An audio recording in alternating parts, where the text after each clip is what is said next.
to Middle River Club, so they kind of lied to us.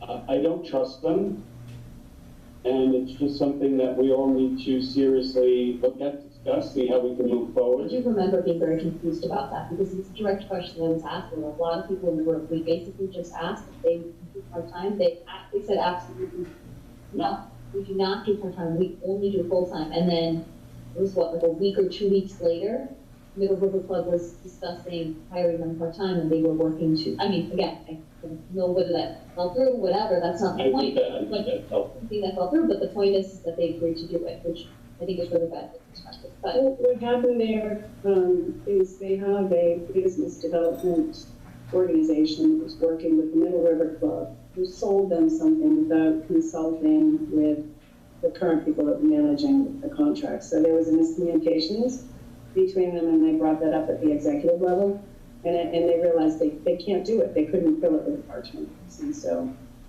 you know, for whatever reason, they don't offer that service, and they can't deliver against that service. But I did, was it John that asked that question? Mario. Mario, I did, this is the document that's out on our website, and there is your termination clause. So it is 60 days, it's not 30 days. And you basically have to show cause. So essentially, unless we could show cause, we are stuck in this agreement for another year. Well, from the way you things look, there's a lot of problems. There's a lot of problems. Are there any other questions there? Or did you have a chance to answer that? yeah, I mean, I definitely, you know, I think it looks like my people want, you know, between, I don't know what that would look like. It's pretty tough to show cause whenever it has to be a complete failure, and I don't know what degree of documentation is on that we would be able to have anything other than anecdotal evidence of this failure. We clearly can offer up a lot, but I don't know what I can put on this paper it may, but it could be during the course of the contract that we could begin to keep track, and then at some point during it, I'm sure there's some kind of, then there would be a breach. So then we could discuss it from a breach standpoint. I do want to circle back to, they may have, not to defend them, but I like to try to be fair, they may have been able to offer the Middle River Club some kind of part-time, because the Middle River Club technically doesn't have any residents and stuff. And then also has a budget that's substantially lower, so it may be a business practice of theirs, that they could not offer part-time to a budget this size of ours with the number of units or the number of properties. They could offer that with smaller property, and I would think that that's maybe within their own, that would be a reason to, where the contradiction, where it's not truly a contradiction. I often say two things can be true at the same time. And so I like to be fair about that. That could be a reason. I don't have any reason to believe that, nor to trust any of the answers we've gotten. I do want to bring up one thing that's kind of, I'm showing my lack of understanding of something right here, but it's my understanding that we are currently not fully funding our reserves, and it's our last year of an opportunity not to do that. So we have no choice but to accept the increase in our HOA fee that will come in January, and we have to fund it out. We have to challenge the service. We have to challenge the service study and see what opportunities we have to refile it. I also researched high and low for the filing at the state, the Structural Integrity Reserve Study. I couldn't find it. I found the study for River Bend and River Terrace, and I've asked for evidence and communications, and they can't show me that it's filed. I think I can say that this group of people would be committed to evaluating that survey and seeing if we could not adjust it. But given no action, meaning ineptness or sitting behind what, we will have no choice but to face that increase because they will go up. And so unless you elect... You have to look at the penalties associated with that, right? I mean, there's a lot of things that need to be taken into consideration because nobody in this property wants it to come crashing down. Nobody in this property doesn't want to invest in it, right?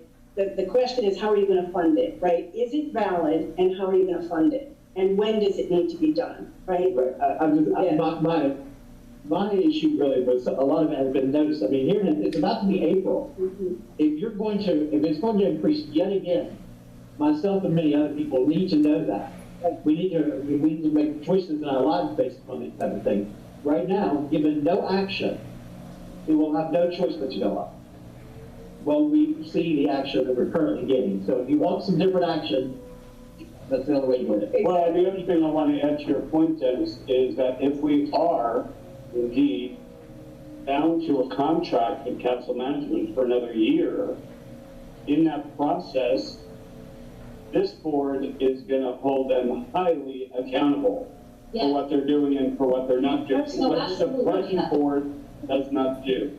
We need to clarify We that. need to make sure we're getting our money's worth on this We- hand. The We need to present board, clarify the that to present the board residents. has made it clear to me that, and to others, that Nicole is doing a fabulous job, council management is doing a fabulous job, and they have no intention of making any changes in that area. That's something we're going to have to address if we get on the board. That's highly concerning. Very concerning. Too much room for effort. I think one of the comments last time I would make is that the emails and letters have said things about going backward. No one is suggesting to go backward in any way. I think I'm suggesting that we're not moving forward fast enough or in an efficient way. So backward has not even been discussed, and I don't know where that's coming from. So we can't talk about how to fix the future without reference to what has happened, but no one is going back to anything. I mean, the first quarter is almost over, and I've not seen a financial report or a variance report to show where we stand. I've not seen any explanations of, like you said, what, how many months does it take to come up with a plan for a new roof, to do a new roof, right? I was told they were waiting for the month-end audits, right? That still hasn't come in. The delinquency and getting things posted on the website, you know, it's unacceptable. Because you know, the Florida laws have changed too about whenever HOAs receive a judgment, you can't wait for closing to get the money. That doesn't happen anymore. Now they will foreclose on you, but you have to foreclose within 24 months or the judgment goes away. So that's a huge change. Most of these properties around here that have multiple ones in foreclosure were prior to the law change. The ones that have the foreclosure after the law change, the 24 months, they're going for they have to foreclose or you lose the judgment. It becomes and can't effectuate it against the closing. Okay, any last minute questions or comments from the audience? I think we've covered everything that's in the chat. Tony commented. Oh, Tony's calling, he confirmed what you had said. Okay. Okay, anything from the candidates? All right, wonderful. Thanks, everybody, for your time. I appreciate it. Thank you, everyone. Thank you. Have a great night. Your comment is really on point about the